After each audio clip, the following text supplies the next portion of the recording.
Believe it or not, there have been several points throughout human history where simply being alive dramatically increased your chances of dying. Today, we're counting down 5 of the absolute worst years to be alive, from global pandemics and volcanic winters to radiation disasters and civilization-changing catastrophes. All right, let's dive right in.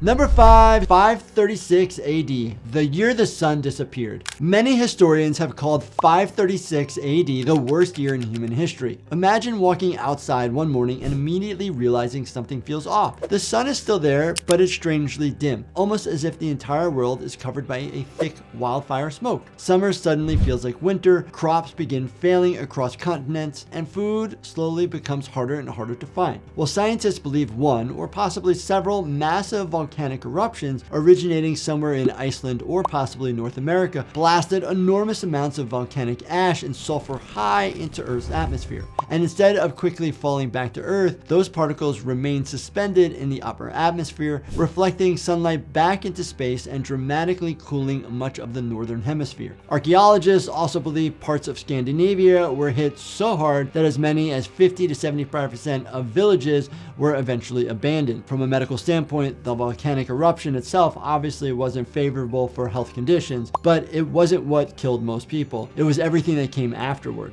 When food becomes scarce, the human body begins entering survival mode and ultimately starves. As starvation progresses, people become profoundly weak. Standing becomes difficult. Walking even short distances becomes exhausting. Diseases like anemia, scurvy, and protein energy malnutrition become increasingly common. And remember, this was around 536 AD, so unfortunately, medicine in the 6th century offered very little help. So could modern medicine have saved you during this worst year in human history? Fortunately, yes, at least for many more people. Modern agriculture, emergency food distribution, and critical care would dramatically improve your chances of surviving the famine and infections that followed.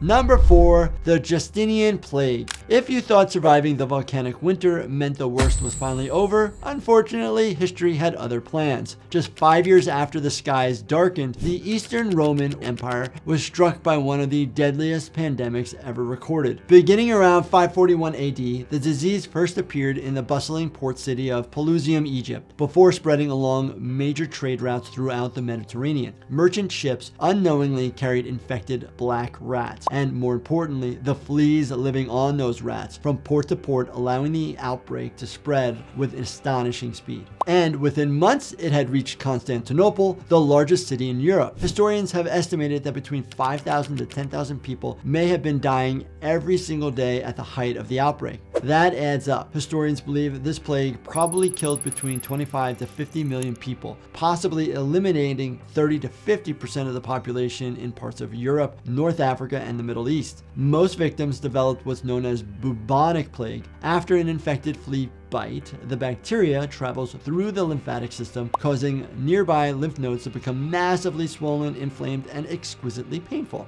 These swollen lymph nodes are called buboes, and they often appear in the groin, armpits, or neck, and could grow the size of an egg or even larger. From there, patients often develop sudden high fevers, violent chills, crushing fatigue, and overwhelming weakness. If that wasn't bad enough, in some cases, the bacteria invaded the lungs, causing pneumonic plague, the most contagious form. Unlike flea-borne bubonic plague, pneumonic plague could spread directly from person to person through respiratory droplets, allowing entire households to become infected within days. So, could modern medicine have saved us back then? Fortunately, yes. Today, we know plague is caused by a bacterium, not a curse. If recognized early, antibiotics such as gentamicin, streptomycin, or doxycycline can dramatically improve survival.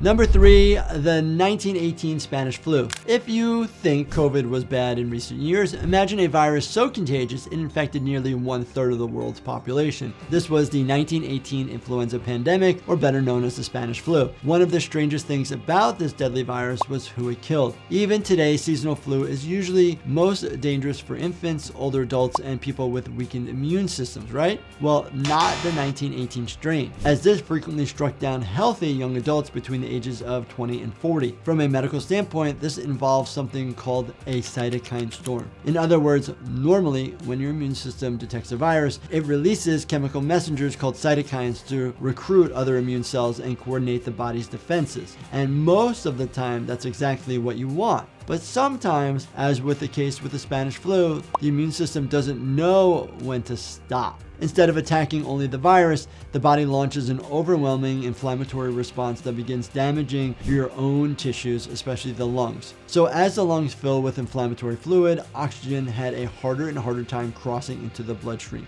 And when the lungs were overtaken by this inflammatory fluid, patients often became dangerously short of breath. Their lips and fingertips sometimes turned bluish from the lack of oxygen, a condition called cyanosis, and many patients essentially drowned in their own lung fluid. And if this flu going around wasn't bad enough, World War I made everything exponentially worse. Millions of soldiers were packed together in crowded barracks, military camps, and trenches before returning home to countries across the globe. Those packed conditions allowed the virus to spread with incredible speed. So the big question on everyone's mind, could modern medicine save you if you happen to be battling this then? Yes, luckily our odds today are dramatically better. We have vaccines that reduce severe illness, antiviral medications for many high-risk patients, oxygen therapy, and antibiotics to treat secondary bacterial infections that claimed so many lives in 1918. Number 2, the Black Death, 1347 to 1351. Nearly 800 years after the Justinian Plague, humanity would once again come face to face with Yersinia pestis. Only this time, the outcome would be even worse. The year was 1347. Merchant ships arrived in the Sicilian port of Messina carrying a deadly passenger. In fact, many sailors aboard were already dead. Over the next 4 years, it's believed that Black Death killed somewhere between 75 to 200 million people, wiping out 30 to 60% of Europe's population. Now, medically speaking, we've already talked about the bacterium behind plague, but imagine you're a physician in the year 1348. Every day, hundreds of desperately sick patients arrive at your door. Many are family members carrying loved ones who are already dying. You have no antibiotics, you have no IV fluids, no supplemental oxygen or ventilators. You don't even know what's causing the illness. As an ER doctor, that's one of the most terrifying parts of this deadly disease. Modern medicine isn't just about medications or surgery. It's about having the support. And it wasn't just hospital services collapsing. Farms